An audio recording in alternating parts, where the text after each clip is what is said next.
Okay, okay guys, isang mapayapang araw na naman sa inyong lahat. Ah, Luzon, Visayas at Mindanao at kung saan man kayong sulok ng ating daigdig na nanonood po ng ating video ngayong araw.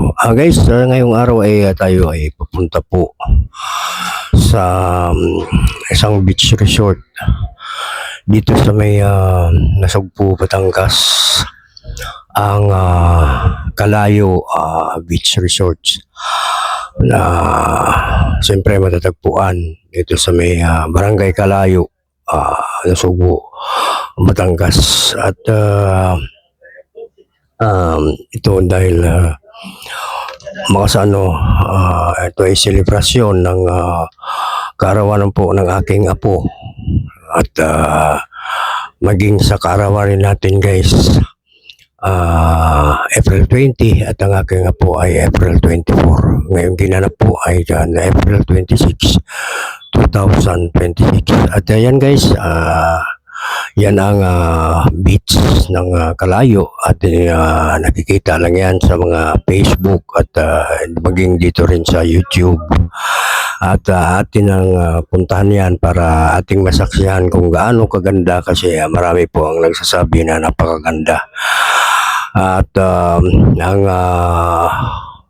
isa pa, bago ka makarating dito sa beach na to, napaka ganda ng mga lugar na iyong madaanan.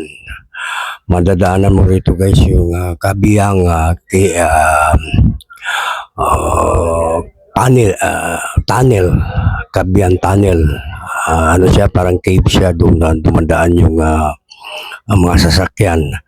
At ating ipapakita yan guys sa ating mga susunod na video kasi nakuha rin natin ng footage, kaso lang medyo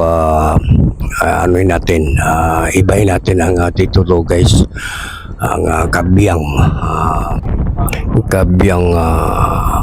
tunnel, kung saan guys natin nakita na talagang itong tunnel na to ay dinarayo din ng mga vlogger, maraming mga content creator ang nataanan natin.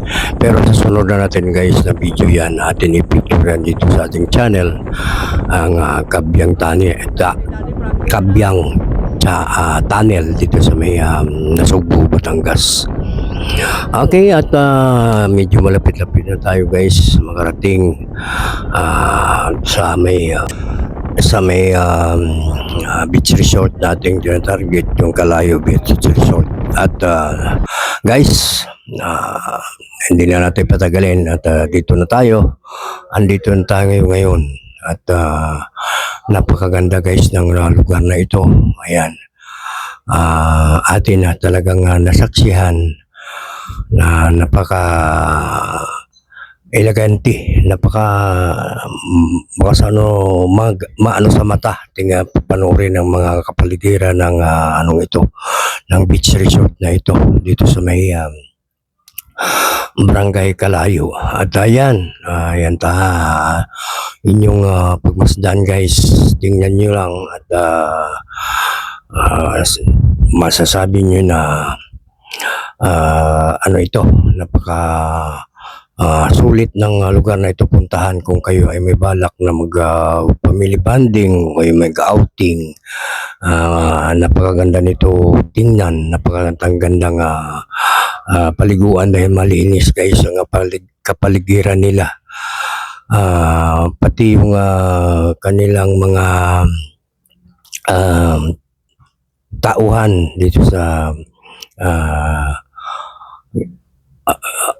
Kalayo Beach Resort ay napaka napaka-attentive po nila, mahusay sa mga tao. Okay, at yan guys, andito tayo at yan po ang aking apo, pero hindi po yan ang may birthday. Maliit po, bali pang 3 taon po ang may birthday. Yan na yung naka-block na yan ay aking panganay na anak.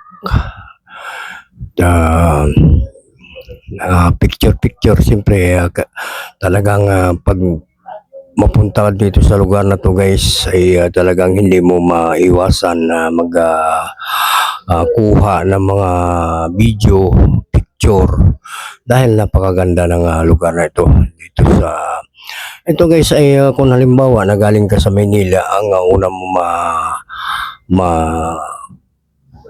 basta ano mauna mo madaanan bago itong Nasugbo ay ang Ternate Cavite. Ternate Cavite ang iyong unang madaanan. Bago ka pala guys makarating sa lugar na ito, baka sa dadaan ka sa bundok, kabundukan na naghahati ng dalawang probinsya, ang probinsya ng Cavite at ang probinsya ng Batangas, at madaanan mo yung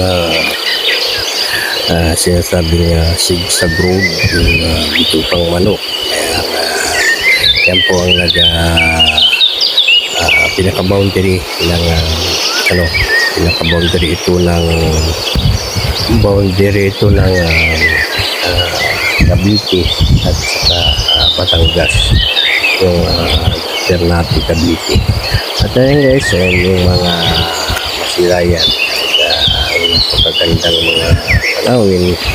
Yan yung mga bangka na yun sa inuupahan yan kung gusto mo pumunta sa mga nalalapit ng mga isla. At yan naman po guys ay yung aking isang anak na siyempre yan nagpipicture din, nakuha ng mga video dito sa at ang kanilang guys yung ito ipakita ko sa inyo guys yung aming upahan na cottage. Isang kwarto siya pero ang pumunta dito guys ay 12 kami, at 12 kasama yung mga apo ko. At yan nakita nyo guys, may mga lutuan, kumpleto rin guys sa aircon, ang kwarto. Medyo may sabihin natin, medyo may kamahalan din. Medyo affordable naman kung halimbawa mag-abot ang pag-private pamilya, atak-atak kayo ng salita. Affordable naman naman. Ito yung nagkakahalaga yata ng 12,000 yung 24 hours para magkaroon kayo ng idea.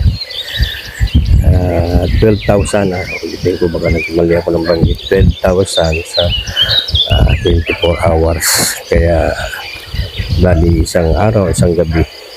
Kaya kung halimbawa gaya sa amin guys, dumating kami dito ng alas 12 ng tanghali, ang makat yung oras namin, bagasan matapos yung aming oras ay the following day alas 12 rin. Kaya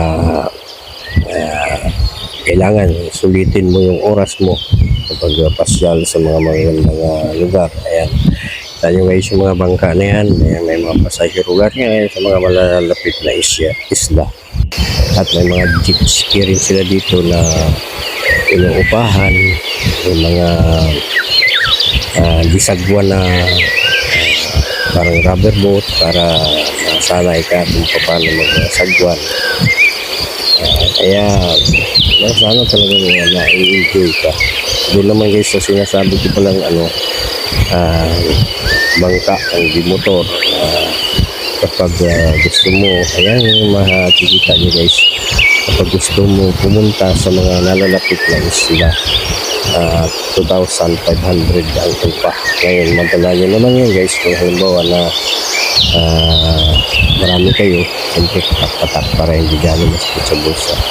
Okay, at shout out po, ayan po ang ating may bahay. Ayan po, at dito kami ngayon handa ng aming mananangalian. Kaya at medyo talagang masakit na masakit na talaga yung ng init, kaya medyo nagpahinga kami sa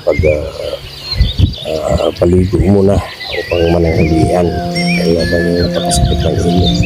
Okay, at yan ang aking po, at aking bunsong anak at panganay na anak din. And yung apo ko na yan ay anak ng anak ng panganay ko. Okay guys, at kami ay nakahanda na. Ayan pala yung kulay pink. Yan ang birthday celebrant, si Andrea. At kami ay uwi na. At salamat guys sa inyong panunood ng ating video ngayong araw. At sa mga bago po sa aking channel, please like, share at paki-subscribe po para sa karagdagan po nating followers, subscriber. Okay, thank you guys.